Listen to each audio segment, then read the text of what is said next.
This screencast is to review information on politics and social movements. Earlier in the month, there were 100 people or so who showed up for a rally called Refugees Welcome to protest the government of Canada's orientation towards immigrants or migrants from conflict zones. Essentially, these people represent a portion of civil society, and what they're trying to do by their protests is to exert influence publicly on the state in order to influence policy. In this case, they'd like to see more immigrants than the government is currently willing to accept. The question I've got is, are these rally attendees part of a social movement? We'll talk about social movements a bit. Social movements are a type of group action. They're large, sometimes informal groupings of individuals or organizations which focus on political or social issues.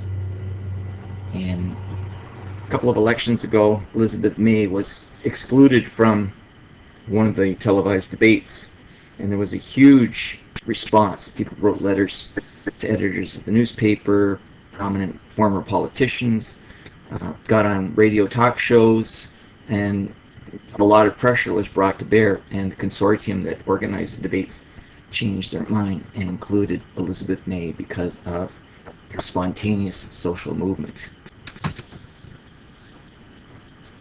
When I was in grade 10 history class, I had to make a presentation, and I got really excited about some very idealistic notions about what the United Nations could do to create greater global equality. In particular, at that time, I was quite preoccupied with issues and conditions in Africa.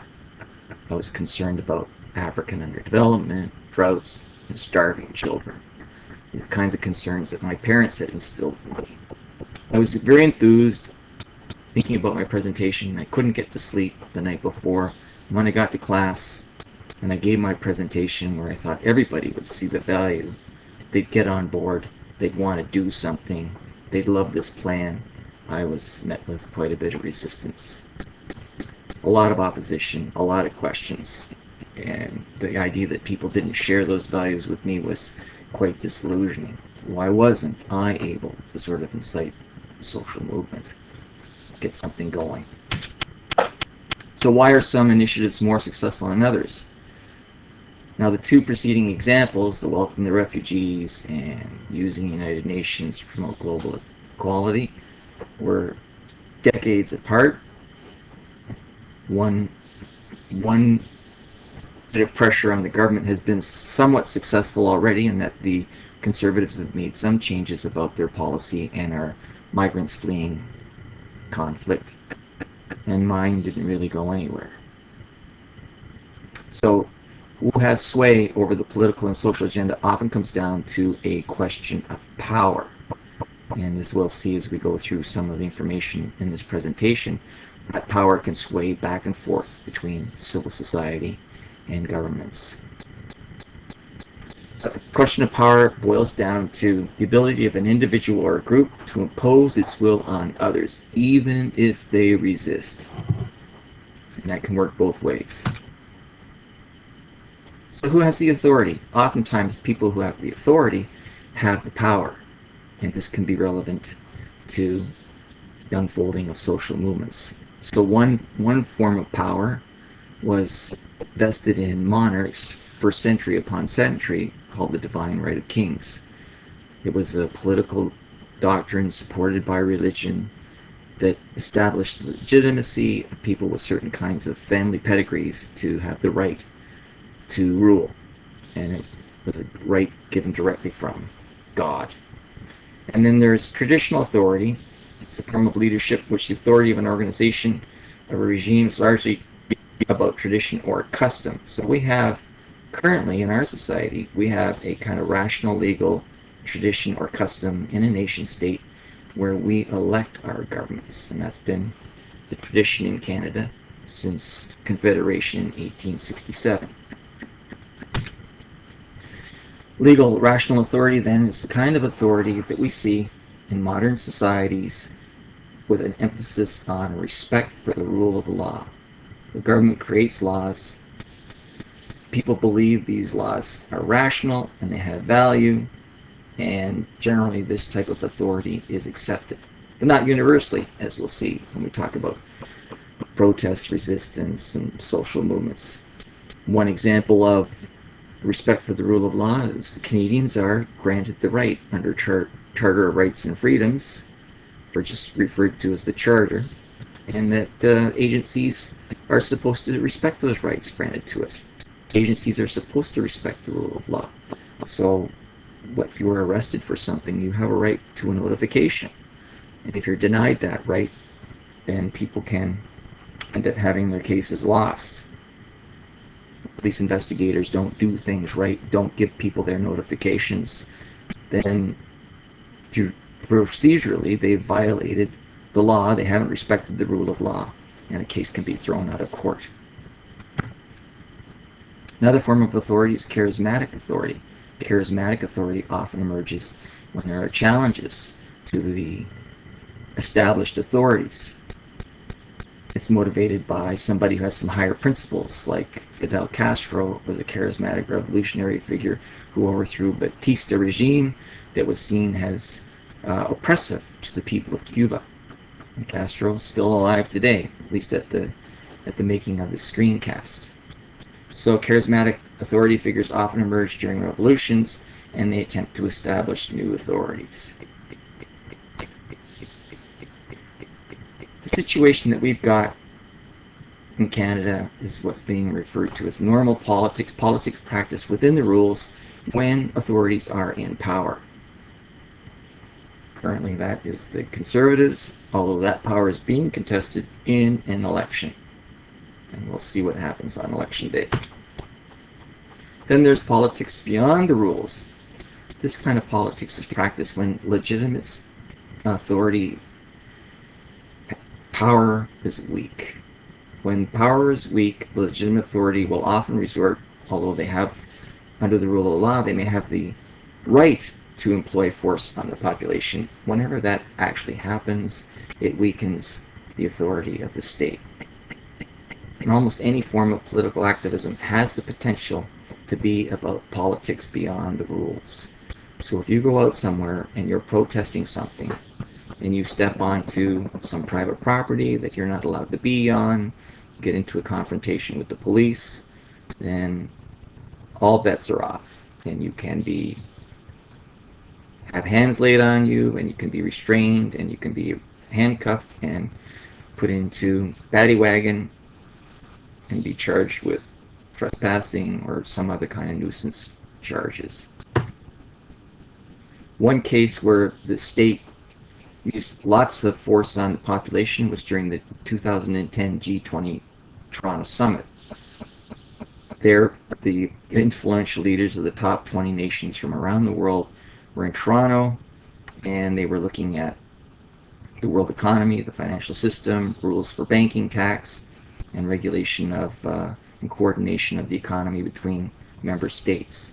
And a lot of people there felt that this agenda wasn't really, the top of the agenda items that the G20 should be addressing. And so here's a placard of one protester: "We need healthy food." This is a protest with the idea of influencing legal authorities to change their agenda and address issues that the population is concerned about. When you overstep your bounds, potentially, or perceived as overstepping your bounds, then what can result is the use of force. And here, in this case, in November of 1997, the Asia-Pacific Economic Cooperation Summit was being held out in British Columbia, and there were a number of people that were there protesting, and a motorcade was going to go by. And so this staff sergeant, along with some other individuals, went into the crowd, gave them some notification to move, and when people didn't respond quickly enough, they were pepper sprayed. This created a huge public backlash and a huge response from the media, and a lot of discussion about people's civil liberties in society and the state's use of excessive force. When I was a young boy, attending my first year of university, I went into the cafeteria, and after I'd eaten, I walked out. Two people had appeared, and they had a little stall or a stand, and they were distributing something called People's Canada Daily News. I just really remember it as the People's Daily News. It was a publication of one faction of the Communist Party in Canada. Just a pulpy little rag newspaper. Two large police officers, as I walked out, two large police officers accompanied by a big German Shepherd dog came and physically manhandled these characters and escorted them out of the building. And the dog was really scary. So anyway, I was trembling at the sight of this. I was really upset. And I had some kind of idealistic notions about what it meant to be a citizen in Canada. What I saw, what I felt was the way that these individuals responded and how they were treated, that excess of force was used on them. Their offense, it seems, was that they were in a public institution, but they hadn't got the right permission to be there. I'm not sure they would have been granted the permission if they looked for it, but anyway, it certainly had a big impact on my mind about what it meant to be a Canadian and what kinds of freedoms that we have. Essentially, the situation that exists for us today is power from above, normal politics. Power that's from the top down. When it comes to politics beyond the rules, the state has the right and the power to use force. Social scientists, sociologists, political scientists, historians, economists, journalists use the term to refer to political entities that make up countries or nation states. So Canada is a nation state, a geographical area where we elect government and they rule over us, duly elected governments. Normal politics is exercised within this legitimate structure of the state, following respect for the rule of law. Oftentimes, why governments lose a sense of support from the populace is they look to be breaking this idea, this notion of respect for the rule of law by using force on its citizens, then it weakens their authority. Canada is a state.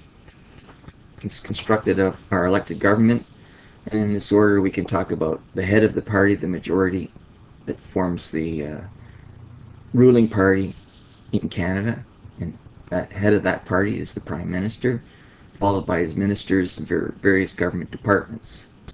And then we have the whole legislature of Parliament, including all the rest of the elected members of the government and members of the opposition. Following from that, we have the judiciary, our legal system, Supreme Court justices, provincial courts, federal courts. We have state administration, the bureaucracy of the various governments, and we have the coercive apparatus of the state, people that enforce the laws, up to and including the use of lethal force. That would be the police and the military. The state is a set of institutions that exercise control over society. They make the regulations that govern food safety, and they make the regulations that govern speed limits and so on. So here's a little bit of a graphic of the state and civil society institutions that make it up.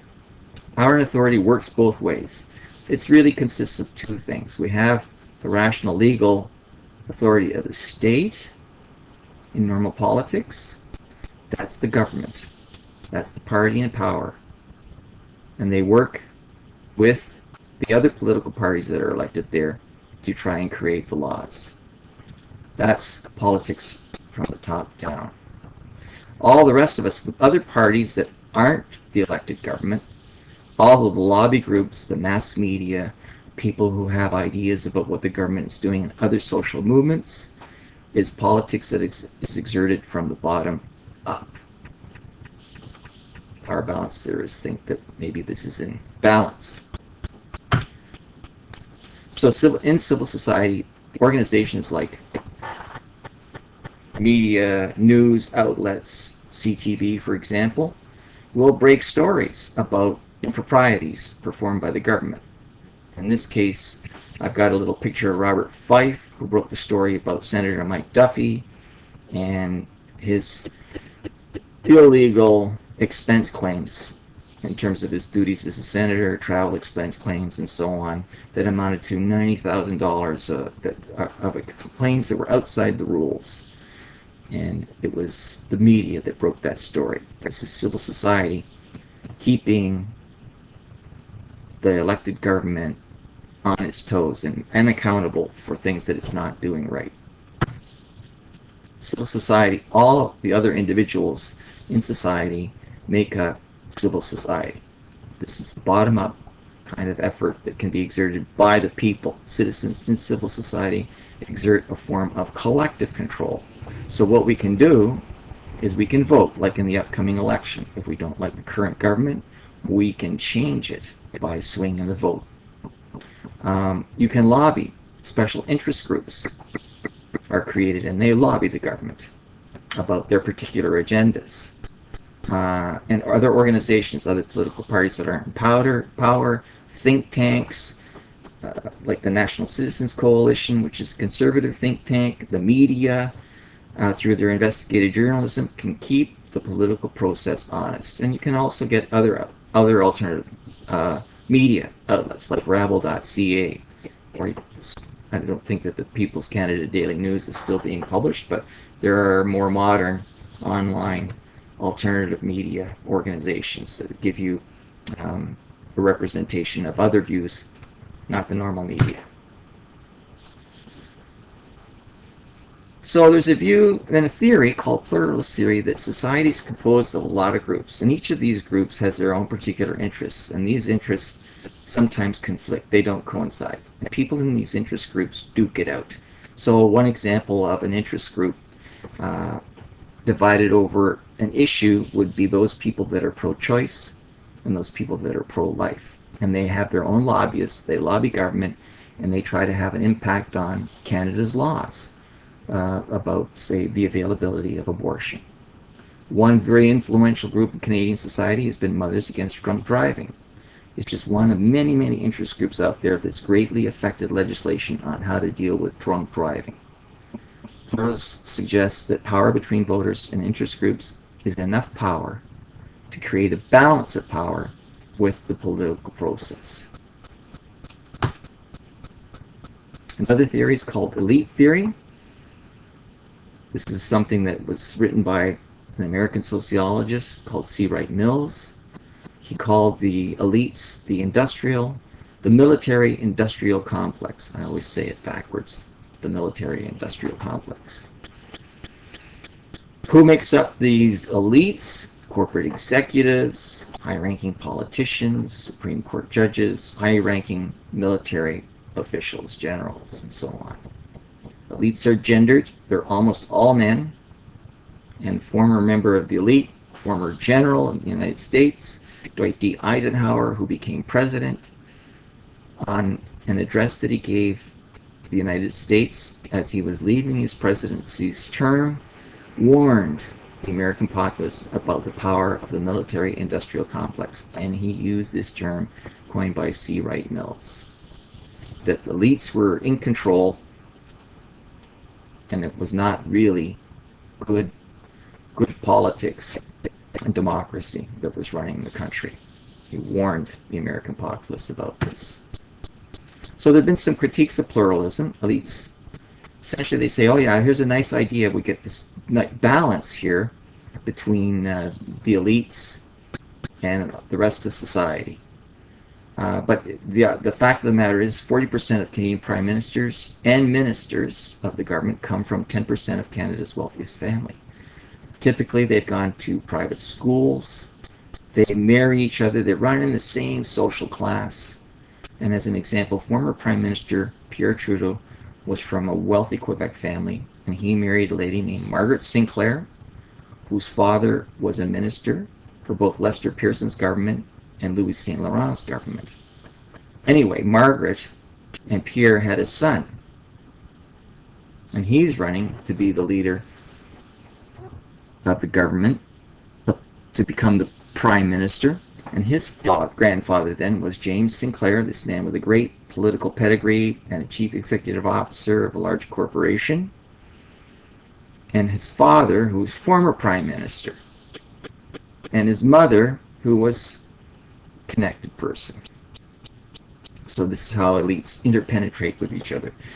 They serve on boards of directors. When they retire from politics, they get into politics, they move in and out of elites. Further critique of pluralism: participation in political processes is unbalanced. Those in the upper and middle classes do more to impact the political process than those who are poor. Poor people do little or nothing to impact the political process. Those with more money are more likely to vote. They're more likely to meet, phone, or write a member of parliament. They will contribute money to a political campaign they support. They will run for political office. Marxist critique of elite theory. Further critiques of elite theory. According to Marxist theorists, elite theorists are off in their critique of pluralist theory. They say elites actually form a ruling class dominated by business. There's two types of them. They're instrumentalist Marxists and structuralist Marxists. So I've got the ideas of them split between 1, 2, and 3, 4, 5, and 6. Members of wealthy families dominate state positions. Government officials rely on big business for advice, and political parties rely on funding from big business. Irving had a big impact on the development of forest management policy in the province of New Brunswick within the last couple of years, as an example of big business being relied on for advice. But further than that, structuralists say that the state is a capitalist state, and it is an arm of big business. It's not just about being dominated. It's not about government going and seeking advice or be kowtowing because they've gotten some funding from big business, but there's kind of like a whole mindset. It is an arm of big business. Governments and capitalist states restrict their policies to ensure the well-being of big business, like pushing pipelines through without proper environmental studies would be, for instance. Because the state in capitalist society is embedded in the capitalist system, it's forced to act this way.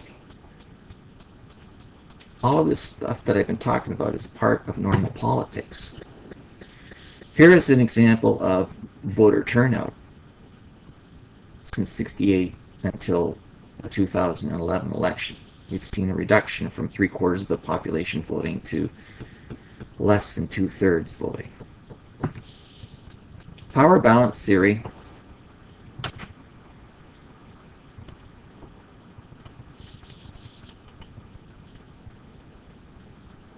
asserts that power is usually concentrated in the hands of the wealthy, usually. But power balance theorists hypothesize that the distribution of power in society can change. Sometimes it can change frequently. The distribution of power determines how a democratic society is run. So in Sweden, for example, the question arises, does Sweden have a better democracy than Canada or the United States in terms of its power balance? Unions in Sweden are much stronger than they are in North America. And unions support politics that has friendlier ideas or views towards the mass of the people. And we have people who are members of unions feel empowered, and they turn out because they're having an influence on the distribution of power in their society and the decisions that are being made by the government. Essentially, the power balance there is a bit different than it would be in the United States. Power balance theory also is about how the power and the balance changes between governments over a period of time. This is a point in time when, in the current election, when the polls said the NDP were slightly ahead. As of this recording today, it's a dead heat. I don't know actually where things are at, but it's so close, it's too close to call. Power balance theorists recognize that society is democratic only when power is broadly distributed, a belief of pluralist theorists. Essentially, people aren't voting, people aren't getting democracy. They recognize that society is not very democratic when power is concentrated among the wealthy elites. This is a belief of elite theorists. So they combine a couple of ideas in power balance theory. State-centered theory. According to state-centered theorists, state structures shape politics. Why, for example, does the United States have one of the lowest voter turnout rates among the rich countries, Western industrial democracies? And here are the voter turnouts, and you can see they're several percentages behind Canadian voter turnouts, and they have been for a long time. Yes, as Canada had higher rates earlier, as much as 3/4 of the population, the United States has always been low. What that says is there's something about the state and its policies that are imposed, or structures that are imposed, that are state-centered, that have an impact on voter turnout. And that particular structure is voter registration cards. Citizens have to go and get registered.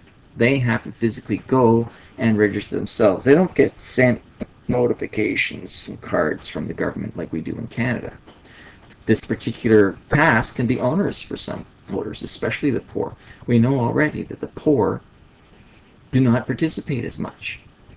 They wouldn't likely talk to a politician. They're less likely to vote. And also, older people may have issues. Because these structures exist, they have lower numbers of people registered to vote than in other countries where the government registers people, say from census data.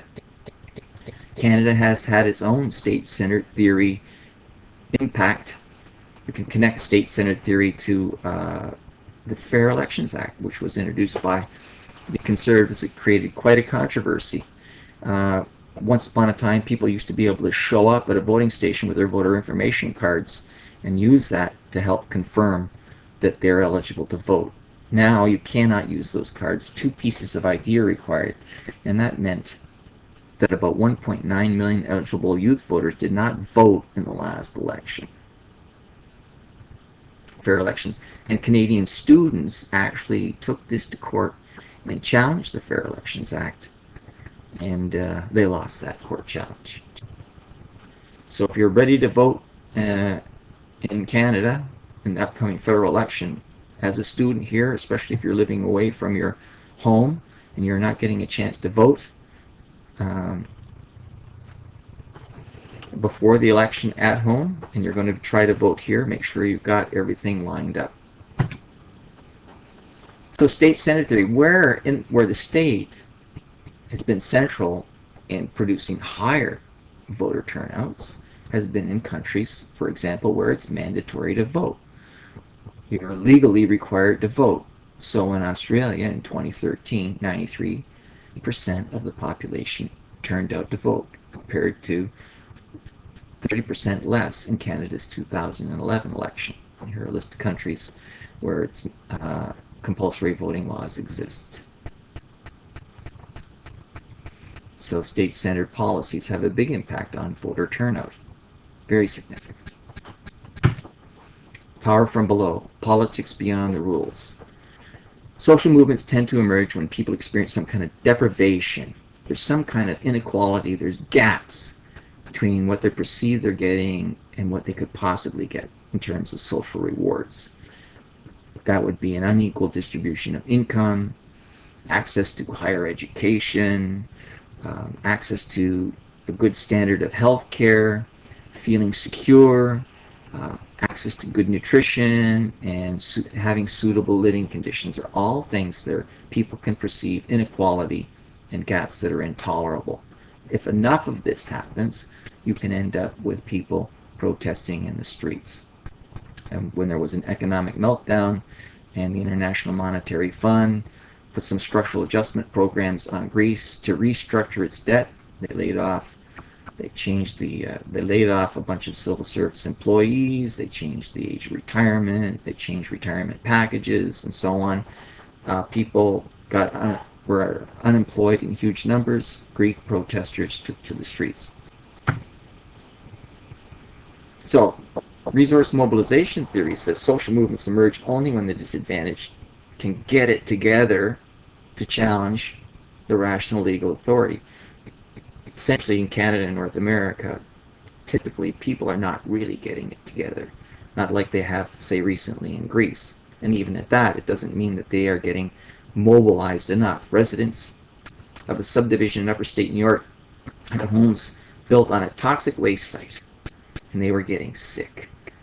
they had genetic damage, they had deformed babies, people were getting cancer, and they had to take all sorts of political action from legitimate legislatures because the movement had to try and get the attention of the media, try and lobby senators, try and lobby various commissions at state and federal levels, and it eventually had to compete with news cycles like the Pope being shot, Mount St. Helens erupting. They did everything that they could, and finally what they did was they took a hostage of an official government representative was in their town to talk to them about the state or condition of their worries. That hostage taking led to a lady who was leader of the movement talking to the president and on the telephone, and eventually that resulted in the Environmental Protection Act in the United States that requires polluters to pay for and clean up toxic waste after their industrial activities and do it in an environmentally safe way. So they actually had to go to the extent of taking hostage. Resource mobilization theory says that people who are members of unions in Canada have exercised politics beyond the rules in the form of wildcat strikes. Wildcat strikes are illegal strikes. Most strikes that are successful actually happen in times when governments can pay. When governments can't pay, oftentimes what the government will do is they will resort to back to work legislation. They remove the right to strike from the people that are striking and send them back to work, send them to arbitration, and make deals or dictate the terms of their collective agreement settlements without the legal right to strike. So sometimes when people are upset enough, and Air Canada employees have been legislated back to work and had their rights removed in terms of when they're in a strike position legally to strike. And so there was a little bit of a wildcat strike, which created a bit of chaos in the Toronto airport, Toronto Pearson International Airport, a number of years ago. It didn't last very long. Frame alignment is something between the following two conditions. People in society who want to mobilize for some kind of civil action, they need the capacity to mobilize resources for that, getting people together. And then they need to be able to recruit substantial numbers of movement members. Got to get the people on board. So from December roughly 2010 to October 2013, there was a movement that's been generally referred to as the Arab Spring, where a number of communities in the Arab world, Tunisia, Egypt, Libya, and so on, engaged. Bahrain, which was a very unsuccessful movement, toppled a number of leaders. Tunisia, Egypt, and Libya in particular, it resulted in some changes of government. And people used social media, Twitter and Facebook, and their cell phones to mobilize for collective action and gather substantial numbers of people. And you can see the crowds here. One of the big ones that lasted for weeks was in Tahrir Square in Egypt, in Cairo, Egypt.